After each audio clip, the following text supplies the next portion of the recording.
दिल्ली, एक समृद्ध शहर, जहां जीवन अपनी रफ्तार से चल रहा था। लेकिन किसी को अंदाजा नहीं था कि एक ऐसा तूफान आने वाला है जो सब कुछ खत्म कर देगा। उस तूफान का नाम था तैमूर, मध्य एशिया का वो शासक जिसके नाम से ही शहर खाली हो जाते थे। उसकी नज़र अब भारत पर थी, एक ऐसा देश जो दौलत और संस्कृति से भरपूर था।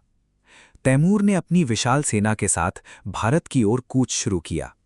रास्ते में आने वाले हर शहर को उसने बेरहमी से रौंद दिया।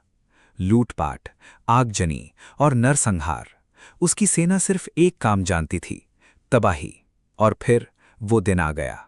तैमूर ने सिंधु नदी पार की और भारत की धरती पर कदम रखा। दिल्ली उस समय तुगलक वंश के अधीन थी, लेकिन सत्ता कमजोर हो चुकी थी।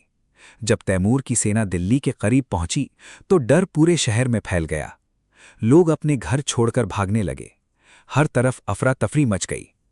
दिल्ली के सुल्तान नासिरुद्दीन महमूद तुगलक अपनी सेना के साथ मैदान में उतरे। एक निर्णायक युद्ध हुआ। तलवारें टकराईं, घोड़े दौड़े और युद्ध का शोर आसमान तक गूंज उठा। लेकिन तैमूर की रणनीति बेहद खतरनाक थी। उसने युद्ध से पहले ही हजारों कैदियों को मरवा दिया ताकि उसकी सेना बिना डर के लड़ सके। धीरे धीरे दिल्ली की सेना कमजोर पड़ने लगी और फिर वो पल आया जब हार तय हो गई।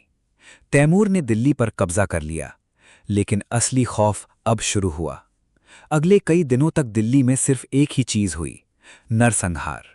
लोगों को घरों से खींचकर मारा गया, बच्चों तक को नहीं छोड़ा गया। घरों को लूटा गया और शहर को आग के हवाले कर दिया गया। इतिहासकार बताते हैं कि दिल्ली की गलियों में खून की नदियां बह रही थीं। हर तरफ लाशें थीं और सन्नाटा। एक जिंदा शहर अब एक कब्रिस्तान बन चुका था।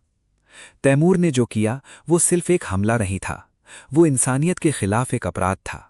और फिर वो चला गया, लेकिन पीछे छोड़ गया एक टूटा हुआ शहर और एक ऐसा जख्म जो इतिहास में हमेशा जिंदा रहेगा।